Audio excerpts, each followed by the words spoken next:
He wrote some of the most beautiful music the world has ever known, and for much of his life he could barely hear a note of it.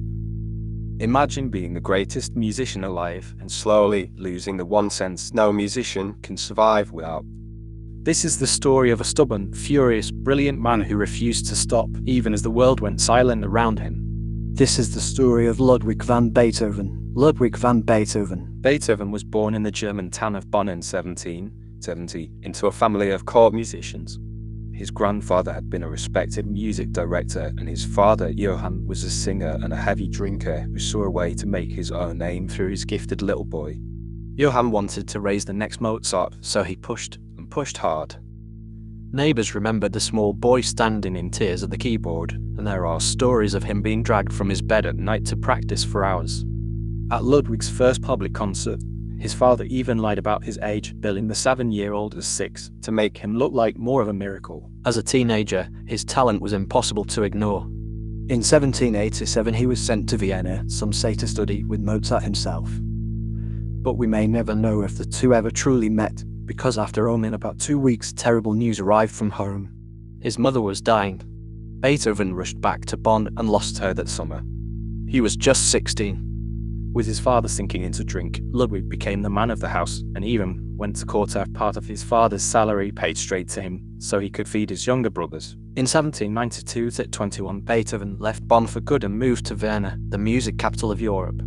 He came to study with the most famous composer alive, Joseph Haydn. The two proud men often clashed, but Vienna adored Beethoven anyway. At first, not as a composer, but as a pianist. He improvised with a wild, thundering energy no one had heard before. Off the stage he was just as intense.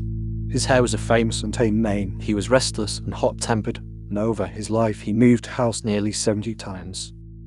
When composing overheated him, he would pour jugs of cold water over his own head, soaking the floor and the neighbours below. And then, in his late 20s, at the very height of his powers, came the cruelest blow imaginable. A constant ringing in his ears. Sounds began to blur and fade. For anyone, that is frightening. For a musician, it felt like a death sentence. Beethoven was terrified. He hid it for years, avoiding conversation and pulling away from the people he loved, desperate that no one should discover that the greatest young musician in Vienna was going deaf. Around this time he wrote one of the most famous pieces of music ever composed, a haunting, moonlit piano sonata dedicated to a young countess he had fallen for. And here is a fun fact. Beethoven never called it the Moonlight Sonata. That nickname appeared years after his death, when a poet said the opening reminded him of moonlight shimmering on a lake. The name stuck so well that most people today have no idea it was never Beethoven's idea at all, but in private, Beethoven was sinking. In 1802, in a quiet village called Heiligenstadt, he sat down and wrote a letter to his brothers that reads almost like a goodbye.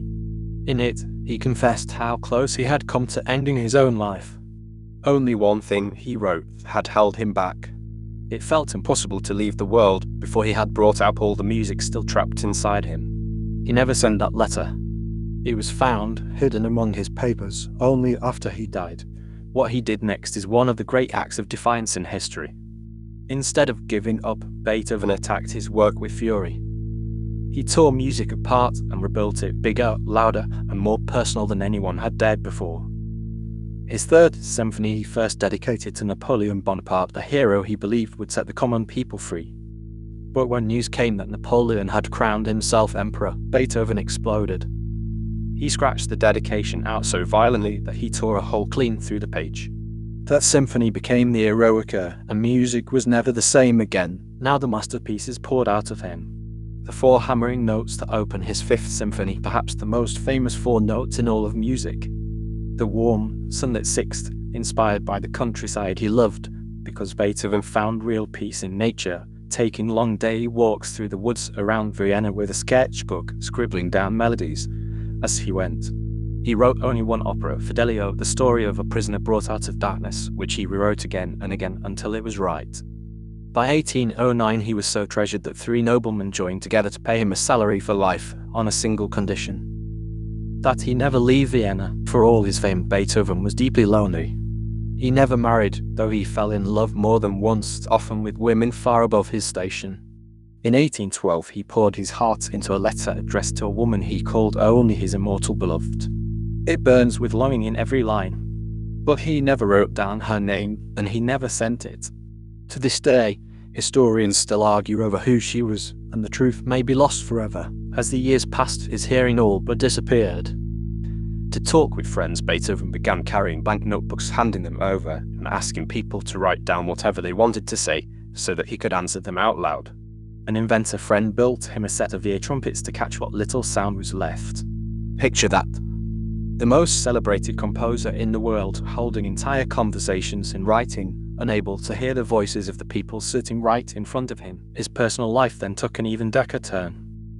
When his brother died, Beethoven threw himself into a long and bitter court battle to win custody of his young nephew, Karl, certain that he alone could save the boy. He loved Karl fiercely, but his grip was suffocating. In 1826, crushed under the weight of it, Karl tried to shoot himself. He survived, but the shock shattered Beethoven, whose own body was now failing fast. And yet, stone deaf and worn down to nothing, Beethoven now wrote what many people call the greatest symphony ever composed. His ninth. In its finale, he did something no one had ever done. He brought in a full, quiet singing of joy, and the brotherhood of all people. The Ode to Joy. At the premiere in Vienna in 1824, Beethoven stood among the musicians, beating time to a symphony he could not hear a single note of. When the final chord died away, the whole erupted. He heard nothing at all and simply kept facing the orchestra until one of the singers gently took his arm and turned him around so he could see the crowd on their feet, waving hats and handkerchiefs, roaring for him. Many in the audience were in tears.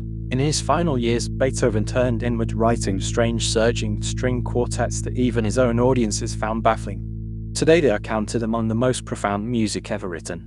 Over the very last one, finished in 1826, he scrawled a small riddle into the score. 3 rising notes beneath the words, "Must it be?" And then the answer hammering back, "It must be." It was almost as if he were quietly making peace with the end. 2 myths are worth clearing up. Beethoven was not deaf his whole life, and he was never in total silence. His hearing faded slowly over nearly 30 years, and even near the end he could still catch some low and sudden sounds. And he did not die poor and forgotten. He was famous right across Europe, and the world was about to show just how much it loved him. On the 26th of March 1827, after months of illness, Beethoven died in Vienna. He was 56 years old. 3 days later, the whole city seemed to stop. An estimated 20,000 people flooded the streets for his funeral. The crowds were so thick that the coffin's short journey to the church, normally a 10-minute walk, took almost an hour.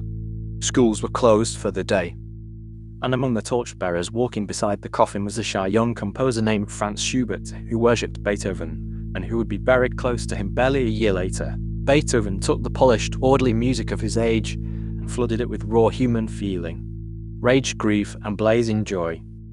He stands as the bridge between 2 whole eras of music, the classical and the romantic, and he did his boldest, bravest work while he could barely hear. 2 centuries later, his melodies are everywhere. His Ode to Joy was chosen as the official anthem of Europe. And almost anyone, anywhere in the world, can still tap out those 4 famous notes that open his 5th symphony. He gave the world some of the most beautiful music ever written, and he never truly got to hear it. But we do every single day. So tell me which piece of his hits you the hardest. Let me know down below, and I will see you in the next one.